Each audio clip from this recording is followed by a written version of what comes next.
귀한 기도 감사합니다. 하나님의 말씀은 요한복음 16장 1절 말씀부터 15절 말씀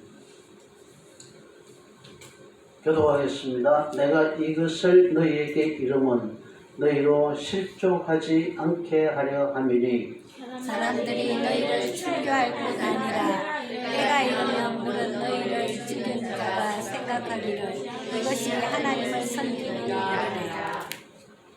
그들이 이런 일을 할 것은 아버지와 나를 알지 못함이라.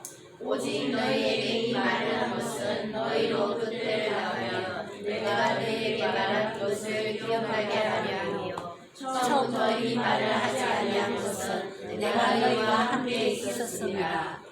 지금 내가 나를 보내신 이에게로 가는데 너희 중에서 나더러 어디로 가는지 묻는 자가 없고 도리어 내가 이 말을 함으로 너희 마음에 근심이 가득하였도다. 그러나 내가 너희에게 실상을 말하노니 내가 떠나가는 것이 너희에게 유익이라. 내가 떠나가지 아니하면 보혜사가 너희에게로 오시지 아니할 것이요 가면 내가 그를 너희에게로 보내리니 그가 와서 세에 대하여 물에 대하여 심판에 대하여 세상을 책망하시리라. 죄에 대하여라 함은 그들이 나를 믿지 아니함이요 의에 대하여라 함은 내가 아버지께로 가니 너희가 다시는 보지 못하리요. 심판에 대하여라 함은 이 세상 임금이 심판을 받았음이라. 내가 아직도 너희에게 그것이 많으나 지금은 내가 나타나지 못하리라.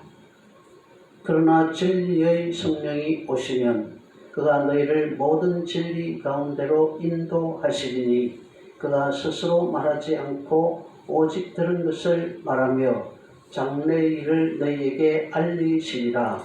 그가 내 영광을 나타내니 내 것을 가지고 너희에게 알리시리라. 같이 읽겠습니다. 무릇 아버지께 있는 것은 다 내 것이라. 그러므로 내가 말하기를 그가 내 것을 가지고 너희에게 알리시리라 하였노라.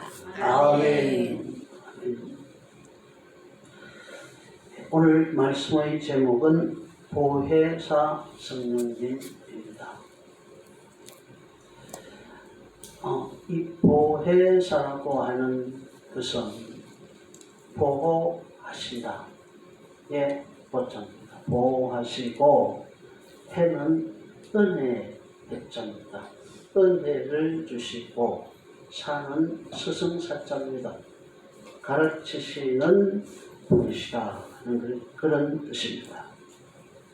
보혜사 성령님은 우리를 보호하시고 또 우리에게 은혜를 주시고 우리가 모르는 것들을 잘 가르쳐 주시는 그런 선생님의 역할을 하십니다. 또 이 보혜사 성령에 대해서 다른 성경에 보면 너희를 위하여 내가 대언자를 세우셨나니 그런 말씀이 있어요.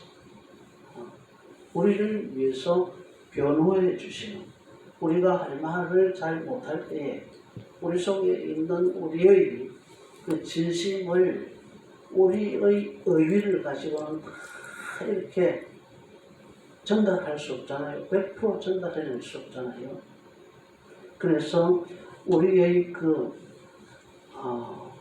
부족한 의위력을 보충해 주시고 우리의 부족한 의력을 그분의 완벽한 의력을 가지고 예수님 앞에서 우리를 대언해 주시는, 변호해 주시는 그런 분이시다 하여 대언자라고 그렇게 표시하기도 합니다.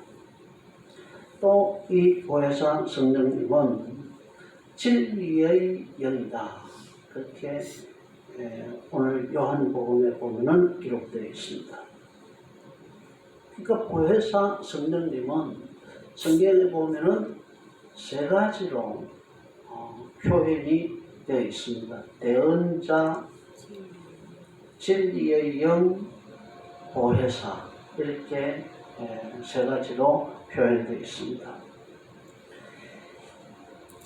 예수님은 요한복음 15장 8절부터서 19절 말씀에서 제자들이 세상으로부터 미움을 받고 환난을 받게 될 것이라는 것을 말씀하셨습니다. 오늘 본문 1절에서 내가 이것을 너희에게 이름은 너희로 실족하지 않게 하려 함이라 그렇게 기록되어 있습니다. 이것을 너희에게 이름은 너희가 실족하지 않게 하려 함이라 이 말을 하실 때에 이것을 이름은 이 말은 예수께서 앞에서 15장 18절부터서 19절에서 일러주었던 바로 그 말씀입니다. 내가 떠나고 나면 너희가 세상의 미움을 받아서 세상으로부터 핍박을 당하고 환난을 당할 것이라고 하시는 바로 그 말씀을 이야기하는 겁니다. 내가 앞에 너희에게 내가 떠나고 나면 너희가 미움을 세상에게 받아서 세상으로부터 환난을 당하게 될 것이고 또 핍박을 당하게 될 것이라고 하는 이것을 이름은 너희로 실족치 않게 하려 함이라 그렇게 말씀합니다. 예수님이 떠나고 난 뒤 제자들이 당할 환난과 핍박이 무엇일까요? 2절 말씀입니다. 2절 말씀에 보면 2절 말씀에 보면 사람들이 너희를 출교할 뿐만 아니라 때가 이르면 무릇 너희를 죽이는 자가 생기게 될 것이다 라고 말합니다. 예수님 떠나고 나면 제자들에게 이런 일이 일어난다는 겁니다. 출교와 죽음입니다. 유대 공동체는 제자들을 출교시키고 목숨을 빼앗을 것입니다. 그러고도 그들은 일말의 양심의 가책도 받지 않을 것이라고 합니다. 3절에 보면 왜 그렇습니까? 그들이 이런 일을 할 것은 아버지와 나를 알지 못하며 4절 오직 너희에게 2절 말씀 보십시다. 2절 말씀 출교할 뿐만 아니라 때가 이르면 무릇 너희를 죽이는 자가 생각하기를 이것이 하나님을 섬기는 일이라 하리라. 그들이 죽이고 출교시키고 그러면서도 하등의 양심의 가책을 받지 않고 그런 악한 일을 하는 것은 그렇게 제자들을 죽이는 것이 하나님을 섬기는 일이라 그렇게 그들은 마음으로 확신하고 있기 때문이라는 것입니다. 그러니까 예수님 떠나고 나면 제자들을 그 유대 공동체가 닥치고 대놓고 출교시키고 죽이는 일이 발생할 것이라는 것입니다. 예수님이 제자들에게 환난의 경고를 처음부터 하시지 않고 이제 하시는 것은 제자들과 함께 계실 때는 제자들을 지켜줄 수 있었기 때문에 안 했으나 지금은 제자들을 떠날 것이기 때문에 예수님이 떠나고 나면 제자들에게 반드시 그런 핍박이 임할 것이기 때문에 그때 제자들이 당황하지 말고 두려워하지 말고 실족하지 말라고 지금 그 말씀을 일러주신다. 그렇게 오늘 본문에 보면은 기록되어 있습니다.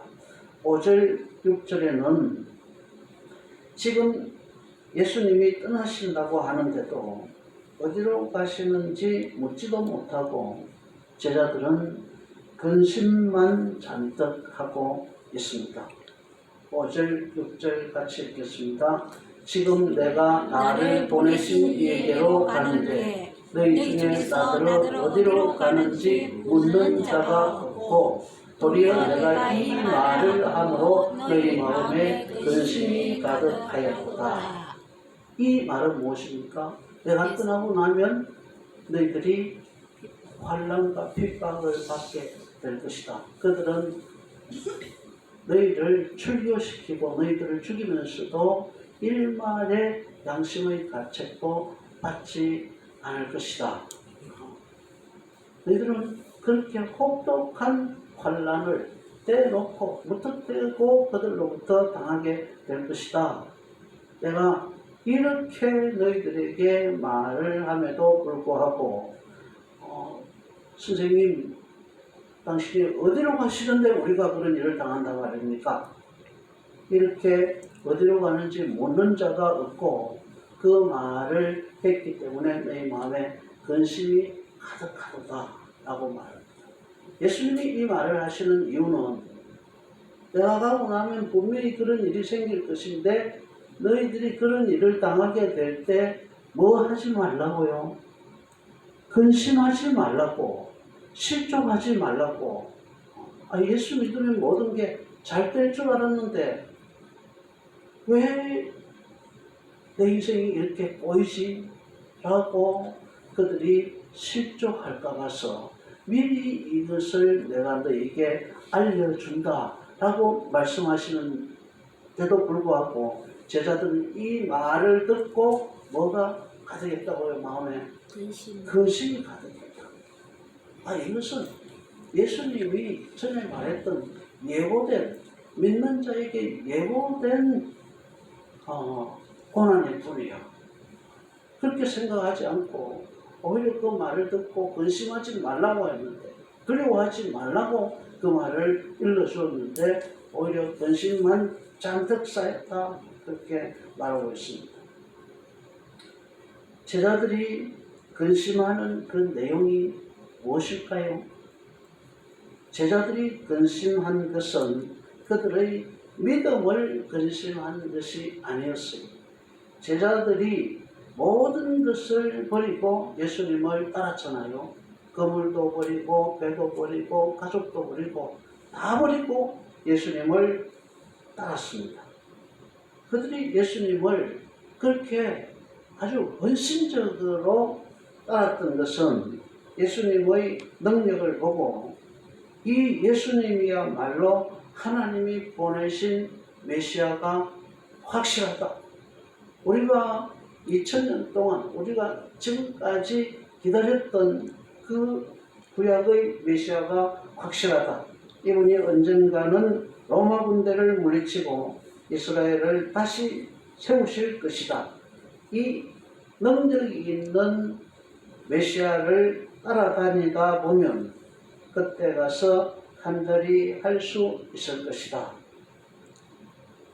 제자들은 성경이 요구하는 바른 믿음을 가지고 예수님을 따랐던 것이 아니라 잘못된 동기를 가지고 자기들의 출세를 위해서 예수님을 쫓았던 것입니다.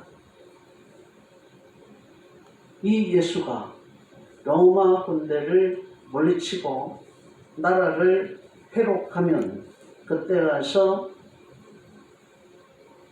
예수님을 적극적으로 쫓았던 우리들에게 자식도 버리고 가정도 버리고 재산도 버리고 모든 생계수단을 다 버리고 목숨까지 버려가면서 예수님을 쫓았던 우리들에게 그가 황제가 되면 농공행상을 할 때에 우리에게 한 자리 주지 않겠느냐.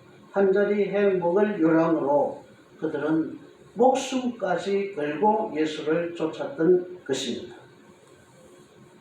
잘못된 동기를 가지고 한 자리 해 먹겠다는 생각 가지고 예수님을 그렇게 적극적으로 쫓았습니다.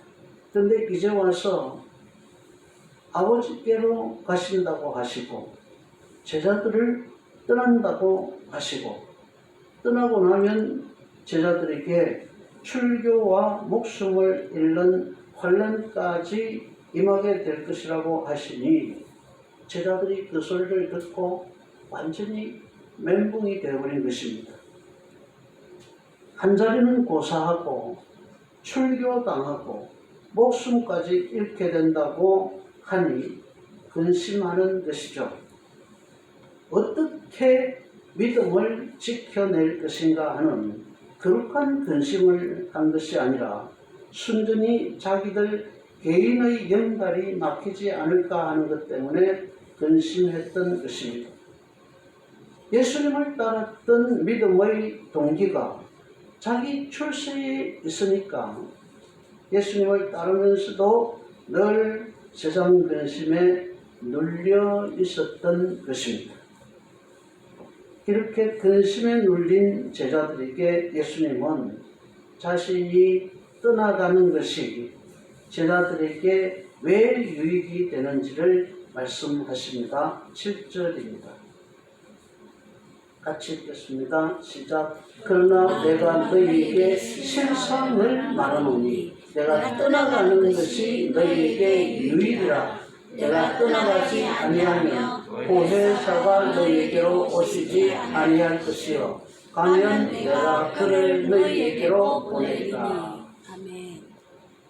예수님이 떠나가시는 것은 제자들의 지금 현재의 생각으로는 이 사람이 계셔야 나를 회복해야만 내가 한자리에 먹을 건데, 그리고 지금까지 이분에게 시간을 투자하고 내 모든 에너지를 투자한 것에 대한 보상을 받아낼 건데, 이분이 죽으신다고 하시고 또 이분이 아버지께로 가신다고 하시고 이분이 떠난다고 하시면, 떠나버리면 지금까지 내가 이분을 위해서 바쳤던 그 열정과 시간과 재산과 모든 헌신에 대한 대가는 어떻게 되는 거야? 그렇게 생각하는 거죠. 그런데 예수님이 그렇기 때문에 이 사람들은 근심하는 거죠. 근데 예수님은 이 근심하는 제자들을 향해서 예수님 자신 떠나셔야 시공간의 안개를 뚫고 역사하시는 보혜사 성령님이 오시기 때문에 실상은 내가 떠나는 것이 너희에게 더 유익하다고 말합니다. 예수님이 육체로 계실 때는 그분이 실제적으로 물리적으로 공간적으로 시간적으로 제자들 곁에 계실 때에만 제자들에게 도움을 주실 수 있지만 그분이 떠나고 나서 오실 보혜사는 시간과 공간을 초월하시는 분이십니다. 시공간을 초월하여 제자들과 함께 계시면 예수님이 육체로 계시면서 도우시는 것과 똑같은 도움을 줄 수 있기 때문에 예수님이 육신으로 계시는 것보다 보혜사 성령으로 오시는 것이 훨씬 더 유익하다고 근심하는 제자들을 안심시키며 보혜사가 오셔서 하실 일들을 이야기해 주십니다. 그러니까 이 말이 무슨 말이냐면, 내가 그냥 예수님이라고 한다면 내가 육체로 있을 때는 A라고 한 사람 옆에 있을 때는 A라고 한 사람, 그 사람밖에 나는 못 돕니다. 그렇죠? 왜냐하면 이 나라고 하는 사람은 시간과 공간의 제약을 받기 때문에 내가 여기 있는 이 사람도 도와주고 저기 있는 저 사람도 도와주고 미국에 있는 그 사람도 도와주고 이렇게 할 수 없다는 겁니다. 그러나 예수님이 아버지께로 가셔서 영이 되어서 보혜사 성령이 되어서 오시면 여기 있는 이 사람도 도와주고 저기 있는 저 사람도 도와주고 미국에 있는 그 사람도 동일한 시간대에 똑같이 예수님이 육체로 계시면서 도우는 것과 같은 그러한 도움을 동시에 주실 수 있기 때문에 내가 육체로 있는 것보다는 아버지께로 가서 보혜사 성령이 보내는 것이 너에게 훨씬 더 유익하다. 그 보혜사 성령은 너희들이 잠을 잘 때도 너희들이 어디에 있든지 무슨 일을 하든지 동시적으로 모든 사람들을 도울 수 있기 때문에 그래서 내가 떠나고 그가 오시는 것이 훨씬 더 유익하다라고 그렇게 말씀하시면서 그가 오셔서 하실 일들을 말씀하고 계십니다. 보혜사 성령께서 세상에 오셔서 하시는 일은 세 가지입니다. 8절입니다. 같이 읽습니다. 시작. 그가 와서 죄에 대하여 의에 대하여 심판에 대하여 세상을 책망하시리라. 아멘. 보혜사가 오시면 세상을 세 가지 측면에서 책망하시는 일을 하십니다. 첫 번째는 죄에 대해서 책망하십니다. 죄가 무엇입니까? 9절 말씀에 보면 죄에 대해서 책망하는 것이 무엇인지에 대해서 풀어놓고 있습니다. 9절 죄에 대하여라 하면 그들이 나를 믿지 아니하니요.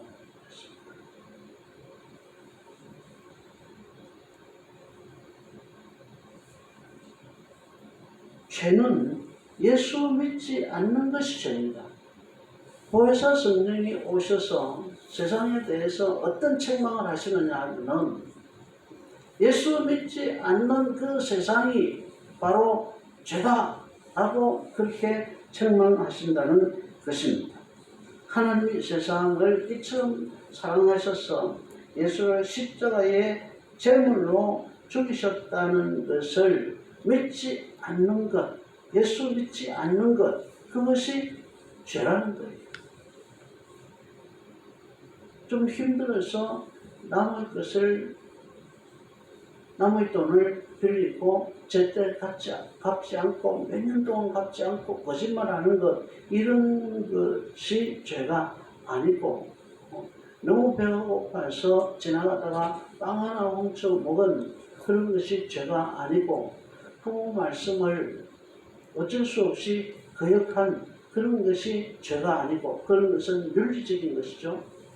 윤리적인 죄가 아니라 하나님이 보시는 죄는 예수를 믿지 않는 것. 하나님이 세상을 이처럼 사랑하사 그 세상을 구원하시기 위해서 자기의 독생자를 보내주셨는데 그 독생자를 믿지 아니한 그것이 죄라고 세상을 향해서 책망하신다는 것입니다. 누가 그렇게 하신다는 겁니까? 보혜사 성령님이 누구를 향해서요? 세상을 향해서 그런 책망을 하신다는 것입니다. 두 번째는 의에 대해서 세상을 책망하십니다. 의에 대한 책망에 대한 풀이는 10절에 기록되어 있습니다. 10절에 보면 의에 대하여라 하면 내가 아버지께로 가니 너희가 다시 나를 보지 못하니요. 그가 아버지께로 가는 것이 바로 의라고 이야기합니다. 그것이 너희에게 책망거리가 된다는 겁니다. 세상에게. 여러분, 만약 예수님이 의롭지 않았다고 한다면 십자가에 죽은 그 예수님이 부활할 수 있었을까요? 부활할 수 있었을까요? 예수님이 의롭지 않았다고 하면은 예수님이 부활할 수 있었을까요? 부활 못하겠죠, 그죠? 만약 예수님이 의롭지 않으셨다고 한다면 예수님이 다시 성천할 수 있었을까요? 하나님께로 갈 수 있었을까요? 그것도 불가능합니다. 예수님이 아버지께로 갔다고 하는 이 말, 예수님이 부활했다는 이 말, 예수님이 부활하여서 성천하여 아버지 우편에 계시다고 하는 이 말은 곧 예수님의 어려움을 뜻하며 그것은 동시에 예수를 죽인 세상은 불의하다는 것을 뜻하는 것입니다. 보혜사 성령님이 오시면 예수님의 어려움은 곧 세상의 불의라고 하는 것을 가르치고 책망하신다는 것입니다. 그러니까 이 말은 어떤 잘한 사람이 있고 어떤 못한 사람이 있을 때에 어떤 못한 사람 책망 안 해요. 그냥 어떤 못한 사람에 대해서는 그냥 아무 말도 안 해요. 그런데 어떤 잘한 사람에 대해서 계속 그래 너는 어렵다. 너는 칭찬받을 만하다. 그렇게 계속해서 이 사람의 의에 대해서 말한다고 한다면 이 사람에 대해서는 아무 말도 하지 않고 있지만 이 사람을 책망함으로 인해서 이 사람은 책망을 받는 것이죠. 그죠? 이 사람을, 이 의인을 칭찬한다고 하는 것은 곧 이 사람에 대해서 아무 말도 하지 않고 있지만 이 사람에 대한 책망이 되는 것이다. 그 말입니다. 그래서 예수님이 아버지께로 갔다, 부활승천하여서 아버지께로 갔다고 하는 것은 세상의 불의를 책망하는 것이다는 것입니다.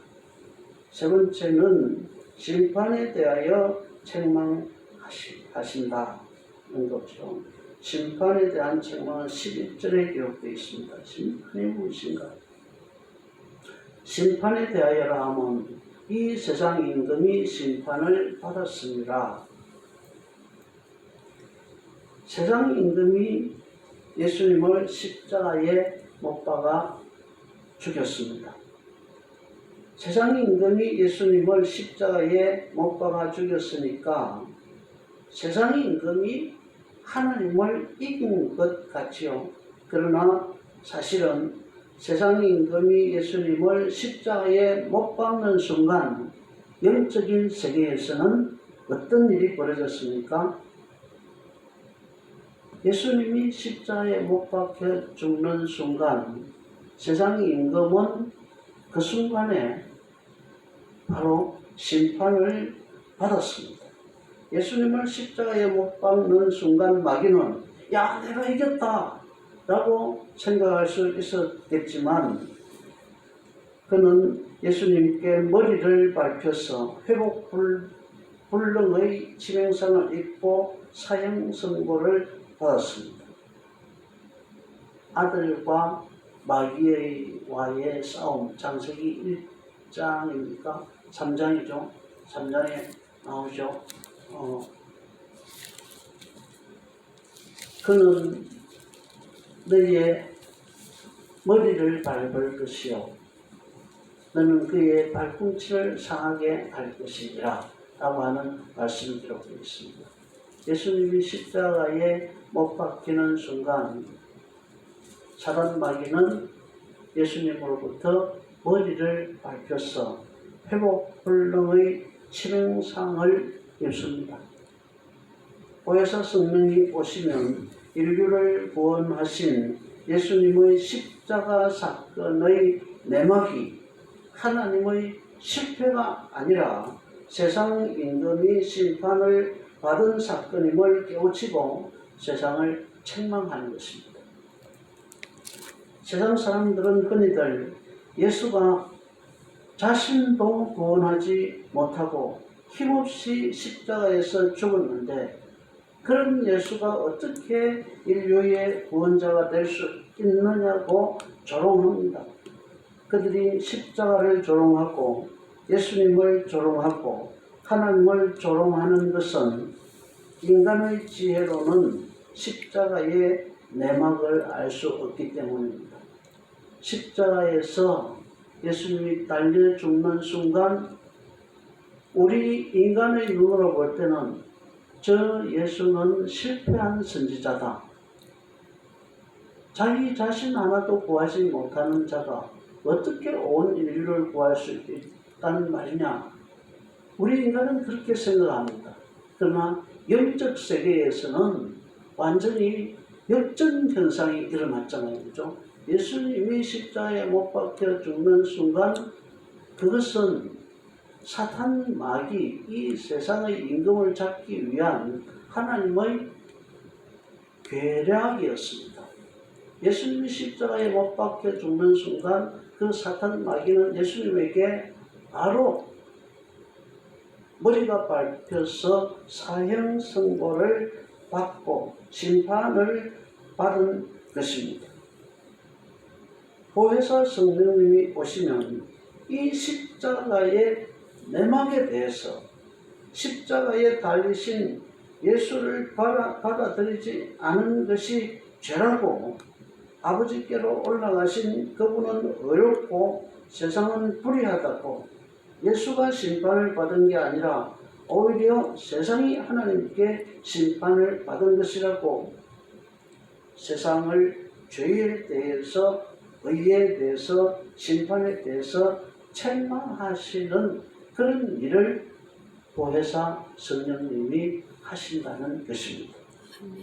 그러면 보혜사는 제자들에게는 어떤 일을 하실까요? 세상에 대해서는 이 십자가 사건을 가지고 십자가 안 믿는 그것이 죄다 라고 세상을 심판하고 이 십자가 사건을 가지고 십자가에서 죽었지만 다시 살아서 하나님께로 간 그분은 의고 그분을 믿지 않는 세상은 불의하다고 세상을 책망하시고 너희가 그분을 십자가에서 죽였지만 사실은 그분이 심판을 받은 것이 아니라 너희가 하나님 앞에 먼저 치명적인 심판을 받았다라고 세상을 책망하시는 그런 일을 하시는데 이 보혜사가 제자들에게는 어떤 일을 하느냐는 것입니다.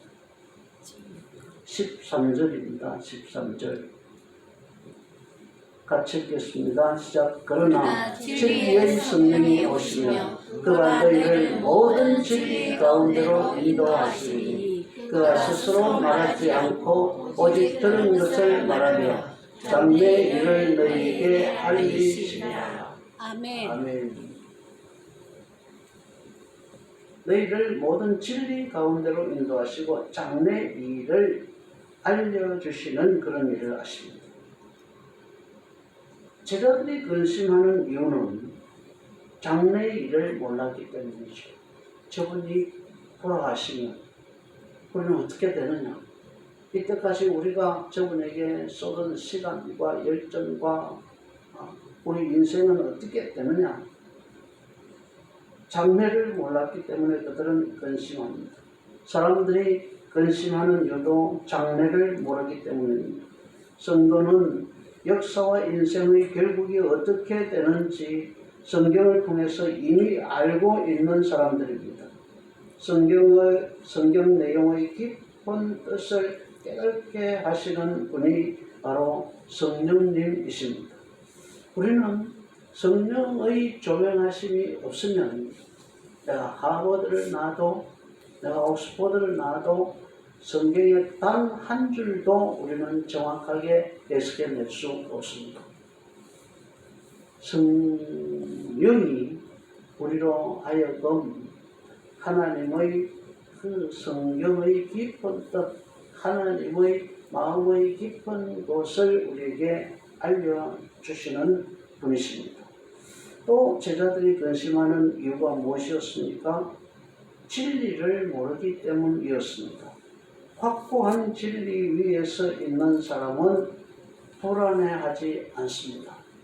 내가 내 속에 쌓아놓은 것이 많으면 내 속에 영의 세계에 대해서 아는 것이 많고 이 세상 학문에 대해서 내가 아는 것이 많으면 누가 도전해 와도 내 마음이 든든합니다. 불안하지 않습니다. 누가 내게 도전해 올 것 때문에 근심하지도 않습니다. 올 테면 와봐라. 그런 자신감으로 충만하게 되어지죠.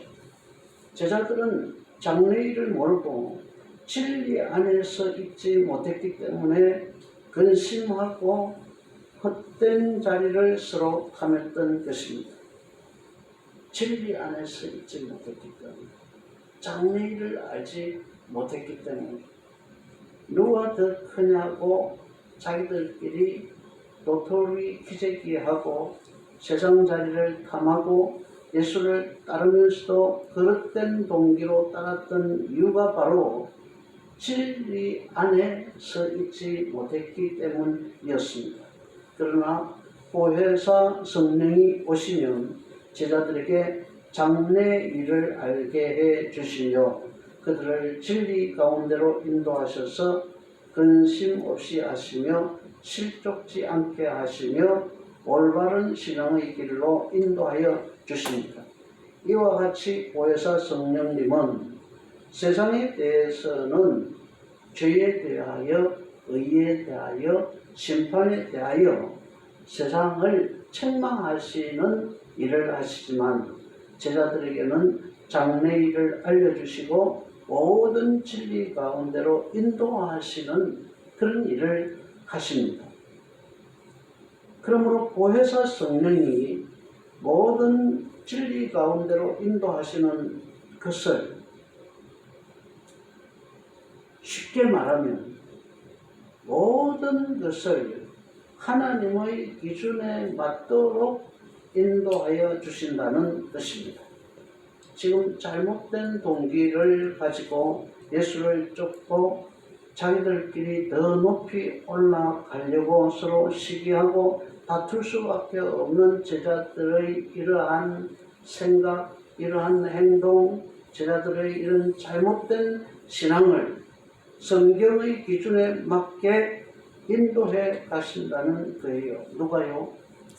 보혜사 성령님이 오시면 우리를 진리 가운데로 인도하셔서 우리가 하나님의 기준에 맞는 그런 믿음, 그런 생각, 그런 신앙을 갖도록 그렇게 만들어 주신다는 것입니다. 그러므로 보혜사 성령께서 성도들과 함께 하신다는 것은 성도들에게 더없이 유익하고 든든한 일인 것입니다. 예수님이 떠나시고 환난과 핍박을 당할 때 실족하고 근심할 수밖에 없었던 제자들에게 예수님이 남겼던 약속이 바로 보혜사 성령에 대한 약속입니다. 두려워할 것 없다. 그분이 너희에게 오시면 너희를 모든 진리 가운데로 인도하여 줄 것이고 내가 너희들 바로 옆에서 너희들의 모든 것을 보호하고 공급하고 너희들을 하나하나 이렇게 차근차근 가르쳤던 것과 똑같이 그분이 너희에게 오시면 너희들에게 너희 한 사람 한 사람에 대해서 그렇게 너희를 보호하고 인도하고 은혜를 베풀어 주실 것이다. 그러므로 두려워할 필요가 없다. 내가 떠난다고 하는 그 말 때문에 내가 없다고 두려워할 필요도 없고 내가 없다고 세상에 대하여 겁먹을 필요도 없다. 너희가 환난을 받겠지만 세상은 악한 존재로 이미 하나님의 심판을 받았다. 뱀은 머리가 밟혀서 내사 상태다. 세상 임금이 강한 것처럼 보이지만 결국 멸망할 자들이고 최후 승리는 너희의 것이 될 것이다. 내가 십자가에서 역전했듯이 너희도 환난 가운데서 역전할 것이다. 내가 떠나면 보혜사가 오셔서 너희를 진리 가운데로 인도할 것이므로 그러므로 내가 떠난다고 두려워하지 말라는 것입니다. 12절 말씀입니다. 12절 같이 읽겠습니다. 내가 아직도 너희에게 이를 것이 많으나 지금은 너희가 감당하지 못하리라. 아멘. 예수님은 이 보혜사 성령에 대해서 이렇게 제자들을 위로해 주셨습니다. 근심하고 실족할 수밖에 없는, 두려워하는 이 제자들에게 보혜사 성령이 오시면 세상에 대해서는 세상은 책망하는 일을 하시지만 너희들에 대해서는 내가 너희를 하나 이렇게 보살피고 잘 가르쳐주고 너희들을 보호하여 줄 것이니만큼 내가 떠난다고 해서 절대로 너희들 두려워하지 말라. 환난이 와도 너희들 두려워할 필요가 없다. 내가 승리했으니 너희도 승리하게 될 것이다. 이런 말씀들을 하시면서 덧붙이는 말씀이 아직도 내가 너희에게 이럴 것이 많으나 지금은 너희가 감당하지 못하리라. 성령님이 오시면 그것 외에 여러 가지 너희에게 그 혜택이 되고 또 은혜가 되는 일이 많은데 내가 그것을 너희에게 다 말해줄 수가 없다. 왜냐하면 지금 너희의 신앙의 수준이 내가 말하는 그 모든 것을 너희들이 받아들일 만큼 영향이 되지 않기 때문이다. 그렇게 말씀하고 있습니다. 누구든지 성령 받기 전에는 보혜사 성령님의 유익함을 아무리 강조해도 그 유익함을 이해할 수도 없고 감당할 수도 없습니다. 저도 그런 적이 있습니다. 예수를 처음 믿었을 때에 기도는 많이 했죠. 성경은 많이 읽었어요. 그러나 어떤 일을 할 때는 그냥 기도하고 나갑니다. 하나님 도와주십시오. 하나님 아니면 안 됩니다. 이런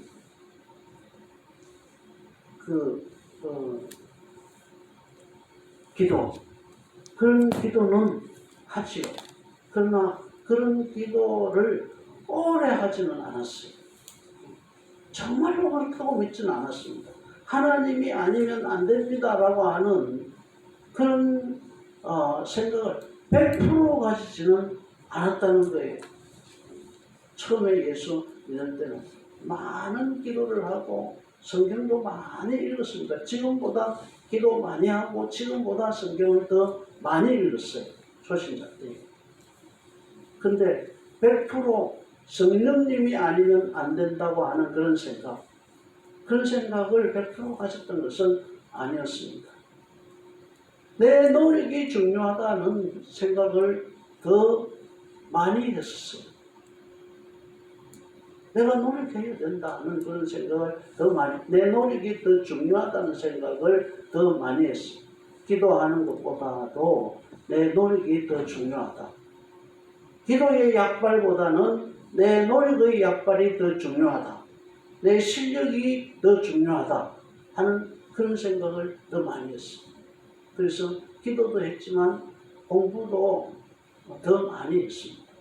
그런데 지금은 세월이 많이 지나서 목회에 실패를 하고 여러 가지 인간관계에서도 여러 가지 실패를 이렇게 많이 하다 보니까 제 마음속에 든 생각이 뭐냐면 모든 것보다 내 실력보다도 내 말주변보다도 내 어떤 시나리오 이런 것보다도 그런 것이 하나도 없다 할지라도 하나님의 성령이 나와 함께 하시고 하나님의 성령께서 이 문제에 개입하시고 하나님의 성령께서 도와주시면 나는 실력 없어도 나는 바닥을 기어도 나는 사람들에게 주목을 받을 수 없는 그런 사람이라 할지라도 하나님이 높여주시기만 하면 하나님의 성령이 나와 함께 하시기만 하면 이 문제는 반드시 해결되게 되어 있다. 지금 생각은 그렇게 변했습니다. 성령님이 하시면 되는 것이고 내가 하면은 내가 아무리 실력이 있어도 그것은 안 되는 것입니다. 그렇습니다. 누구든지 성령 받기 전에는 보혜사 성령님의 유익함을 아무리 강조해도 그 유익함을 성령 받지 못한 사람, 또 신앙의 수준이 낮은 사람은 이해할 수 없고 감당할 수 없습니다. 그래도 네가 해야지. 그래도 성령만 의지하고 그렇게 하면 안 되지라는 그런 말을 합니다. 그러나 여러분, 성령 충만한 만큼 성도는 두려움이 없고 고난을 감당해내고 깊은 위로를 받고 장래일을 많이 알고 모든 진리 가운데 확고하게 서게 됩니다. 내 실력과 관계없습니다. 내 환경과 관계없습니다. 성령 충만하면 하나님이 두려움 없게 만들어주시는 줄로 믿으시기 바랍니다. 아멘. 내 환경과 관계없이 또 나의 인간관계, 나를 돕는 사람이 얼마나 많으냐 적으냐와 관계없이 하나님이 나와 함께 하시고 성령님이 그 문제에 대해서 관심을 가지시면 우리는 깊은 슬픔의 불응에 있다가도 하나님이 주시는 깊은 위로를 받아낼 수 있고 또 힘과 용기를 얻을 수 있는 것입니다. 신앙생활의 교과서는 성경 말씀이고 그 말씀을 가르치고 그 가르치는 대로 행할 수 있도록 위로와 용기와 능력을 주시는 이가 보혜사 성령님이십니다. 성령 받지 못하고 신앙생활하는 것은 고통이고 고문이고 또 고문이지만 성령으로 충만하면 더 깊은 위로와 더 큰 용기와 더 깊은 진리 안으로 들어갑니다. 더 많은 진리의 빛을 보게 됩니다. 보혜사 성령님은 우리의 신앙생활을 멋지게 만들어주시고 승리의 길로 이끌어 주십니다. 성령 충만한 만큼 하나님의 영의 세계로 더 깊이 들어가게 되고 더 깊은 진리를 보게 되고 더 큰 기쁨을 누리게 됩니다. 이것이 보혜사 성령님의 비밀입니다. 우리 모두가 보혜사 성령님을 사모함으로 성령 충만 받아서 세상으로부터 받는 환난과 핍박 앞에 당당하게 서고 이제까지 깨닫지 못했던 더 깊은 진리 안으로 인도함을 받아 보혜사 성령으로 인해서 믿음에서 승리하는 저와 여러분들 되시기를 주의 이름으로 축원합니다. 아멘. 기도하겠습니다. 성령 받지 못한 신앙생활은 동기도 순수하지 못하며 환난을 당하면 근심하고 두려워하고 실족합니다. 성령 없는 신앙생활은 억지요, 고통이요, 고문입니다. 그러나 보혜사 성령으로 충만하면 그가 모든 진리 가운데로 성도를 인도하심으로 성도는 십자가의 모든 내막과 모든 비밀을 깨닫고 환난과 핍박 가운데서도 세상 앞에 승리자로 당당하게 설 수 있습니다. 성령 충만한 만큼 하나님의 더 깊은 진리의 세계를 보므로 환난과 핍박 앞에서도 비굴하지 않고 오히려 진리를 위하여 당당하게 목숨을 버릴 수 있습니다. 주님, 저희가 보혜사 성령님의 유익함을 알고 사모하오니 성령으로 충만하게 하셔서 저희를 더 깊은 진리의 빛 가운데로 인도하여 주시옵소서. 예수님 이름으로 감사하고 기도하옵나이다. 아멘.